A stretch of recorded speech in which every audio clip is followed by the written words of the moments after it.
Hell yeah. Hell yeah.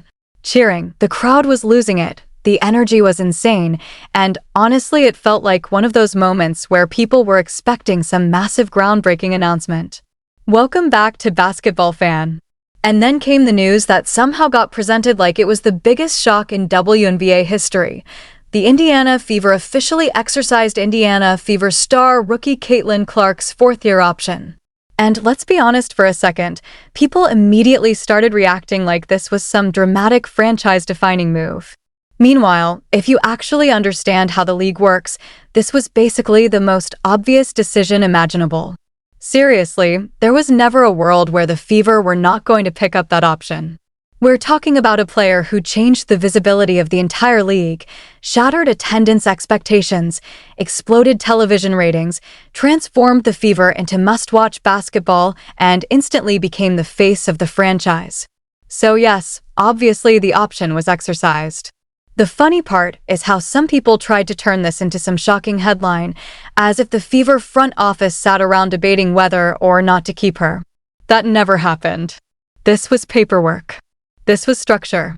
This was simply the organization making sure they maintained control of the situation moving forward. Because the alternative would have been absolute insanity. If they declined that option, they would risk letting Caitlin Clark eventually reach unrestricted free agency earlier, and that's a nightmare scenario for any franchise in professional sports. Once a player with that level of impact gets freedom, you're gambling with your entire future. And this is not a normal superstar situation either. Caitlin Clark is bigger than a typical franchise player. Her influence stretches beyond basketball. She drives ratings, merchandise, national attention, sponsorships, media coverage, and fan engagement at a level the league has rarely seen before. So no, the Fever were never going to play games with this. They exercised the option because that's what every competent front office on earth would do. End of story. Now, some fans immediately jumped to the idea of just give her the max already, and emotionally, sure, that sounds great because from a value perspective, she's already worth far more than most players in the league. But contract rules make things more complicated than fans realize. Technically, there are ways organizations can maneuver around contracts, restructure timelines, or try to accelerate bigger deals, but doing that introduces risk.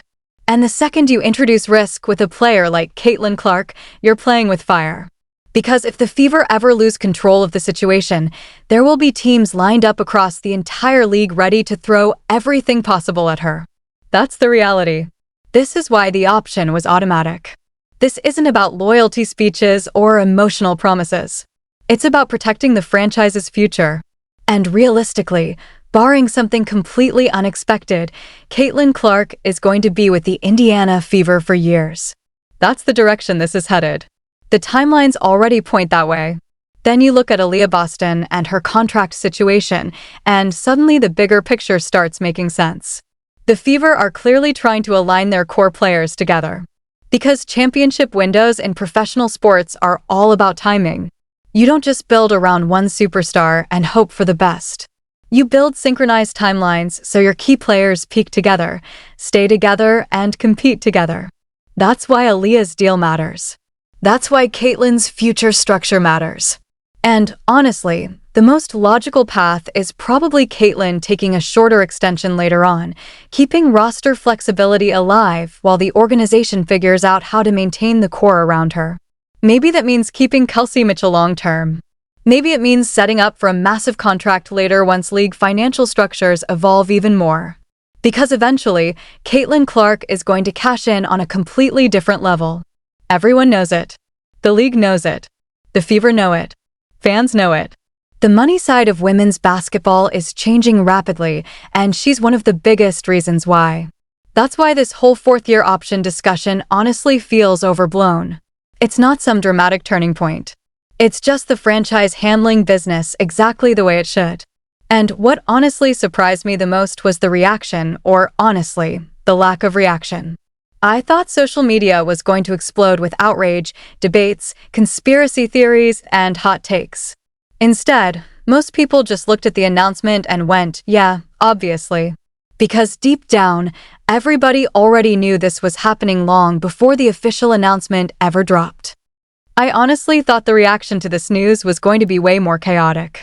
I was fully expecting people online to twist the entire situation into something ridiculous, just like what happened last year when Aliyah Boston signed her deal and suddenly people started acting like the Indiana Fever were holding her hostage. And the crazy part is they were saying that because the organization exercised a completely standard contract clause, something that happens across professional sports all the time. That's what made the whole thing so funny. People were acting like the Fever had done something scandalous when in reality, they were simply operating the way every competent front office operates.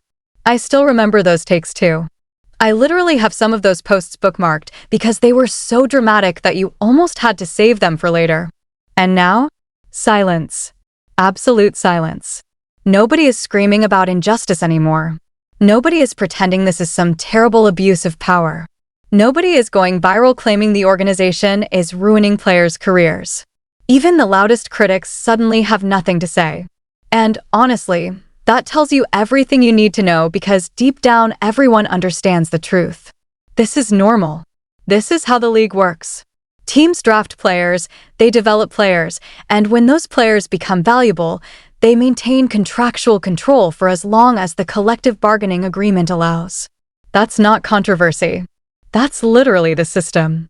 Welcome back to Basketball Fan, because today we're talking about the reality behind all the noise surrounding Caitlin Clark's fourth-year option and why this entire conversation was always way more predictable than people wanted to admit. The funny thing is people always want every major Caitlin Clark story to become some giant emotional debate. Every move involving her instantly turns into headlines, hot takes, social media wars, and endless overanalysis. But this specific situation was actually one of the easiest decisions imaginable for the Fever front office. There was no mystery here. There was no suspense. The organization was never going to let a generational player even get close to a situation where they lose leverage or long-term control. And honestly, if they had done anything different, that would have been the real shock. We're talking about a player who completely changed the visibility of the league from the moment she arrived. Attendance exploded. Ratings exploded. Merchandise exploded. National attention exploded. Suddenly, road games felt like playoff environments because every arena wanted to see Caitlin Clark play. That level of impact is almost impossible to overstate. So of course the Fever exercised the option. Of course they locked in another year of team control. There was never another realistic outcome. The only reason this became a discussion at all is because people love turning ordinary business decisions into dramatic narratives. What really makes this funny is how quickly the outrage disappeared compared to previous situations. Last year, people genuinely tried to frame routine roster management like it was some ethical crisis. But now that it's Caitlin Clark's option being exercised, everyone suddenly understands how contracts work. Everyone suddenly understands the concept of team control. Everyone suddenly realizes that rookie-scale structures exist for a reason. That shift in tone says a lot. It shows that many of the earlier reactions were driven more by emotion and social media engagement than actual understanding of how professional basketball works. Because if you strip away the online noise, this process is incredibly simple. Teams invest in players. Teams protect those investments. Teams preserve flexibility. And organizations especially protect players who can completely alter the trajectory of a franchise. That's exactly what the Fever are doing here. Nothing more. Nothing less. Because I genuinely think Caitlin Clark is going to have explosive scoring performances this season. I'm talking real explosions. I think she's dropping 40 points in a game this year. Honestly, maybe more than once. The way the coaching staff seems interested in using her offensively opens the door for huge scoring nights. We already know she has unlimited shooting range. We already know she's comfortable taking difficult shots under pressure. We already know she thrives in transition and chaos. But now the bigger question becomes how the offensive system evolves around her. If the Fever fully embrace a more aggressive scoring role for Caitlin, there are going to be nights where defenses simply cannot survive it. Because once she gets into rhythm, everything changes. Defenders start picking her up near half court. Rotations become frantic. Passing lanes open up. and suddenly the offense becomes impossible to contain consistently. Now, do I think she's breaking assist records this season? Probably not. And that's mostly because of system structure. The way the offense is being designed might reduce some of those massive assist totals people became used to watching in college. But scoring-wise? This could be the perfect setup for her to explode statistically. And once those scoring numbers start piling up consistently, all these contract conversations become even more meaningless. Because at that point, nobody is debating whether the Fever should keep her long-term. It becomes inevitable. It becomes obvious. The discussion stops being about what if and turns into how long can Indiana build around this core? That's the real future conversation here. And speaking of the future, this is where things get even more interesting when you zoom out and look at the league landscape overall. Players like Caitlin Clark, Paige Buchers, and Aliyah Boston are entering an entirely different financial reality compared to previous generations of WNBA stars. These players are positioned for top-tier deals because they are not just basketball players anymore. They are league-driving stars. Their value goes beyond points and assists. They move television numbers. They attract sponsors. They generate media attention. They create visibility that impacts the entire business side of the league. And not every player reaches that level. In fact, most players don't. That's why these contract situations become so important, because organizations understand exactly how rare these players truly are. You can already see how these decisions ripple across the league. Teams everywhere are making choices on rookie options, extensions, and roster construction. Some players get their options picked up. Some don't. And every situation carries different implications. Sometimes not getting an option exercised actually becomes the better outcome financially for the player involved. There are situations where a player can leave a minimum level structure and immediately make more money elsewhere. That's the complicated side of the system people often ignore. They act like every declined option is automatically disrespectful when sometimes it creates new opportunities. That's why these conversations are never completely black and white across the league. But when it comes to Caitlin Clark, honestly, this one is pretty black and white. The Fever were always going to pick up the option. They were always going to maintain control. They were always going to think long-term. Anything else would have been organizational malpractice. One thing that also gets overlooked constantly is how rare it actually is for players to even reach this stage of their careers with the same franchise. People talk about fourth-year options like they're automatic, but they really aren't. Go back through previous draft classes and look at how many first-round picks even survive long enough to have those options exercised. The number is surprisingly small. A lot of players get cut. Some get traded. Some never fully develop. Others become role players that teams decide not to invest in long-term. That's the reality of professional sports. Longevity is difficult. Stability is difficult. Consistent organizational value is difficult. So when a team exercises a fourth-year option, yes, it may be expected in some cases, but it also represents something meaningful. It means the organization believes the player matters to the future. It means the player has proven value internally. And in Caitlin Clark's case, the value isn't just strong, it's franchise-defining. That's why this decision is both obvious and significant at the same time. Obvious because every rational front office would make the same choice. Significant because it reinforces the long-term direction of the franchise. The Fever are building around Caitlin Clark and Aliyah Boston. That's the foundation. That's the vision. And every contract move from here forward is going to revolve around maximizing that window. Timing matters in professional sports. Synchronization matters. You want your stars aligned contractually so you can maintain roster flexibility and competitive continuity at the same time. That's why Aliyah Boston's timeline matters. That's why Caitlin Clark's future extension matters. And honestly, it wouldn't surprise me at all if Caitlin eventually signs a shorter-term structure specifically designed to preserve flexibility while the league's financial landscape continues evolving. Because the reality is women's basketball is changing rapidly. Salaries are going to continue growing. Revenue is growing. Exposure is growing.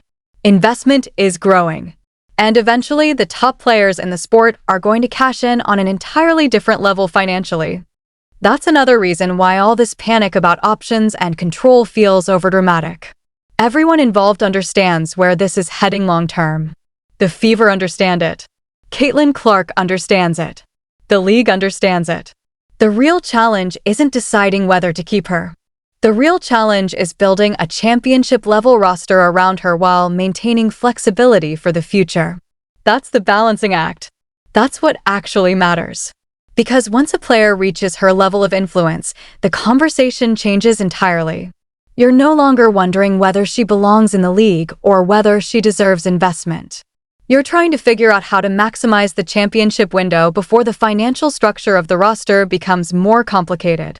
And honestly, that's why Indiana's approach right now makes sense. They're not rushing into reckless decisions.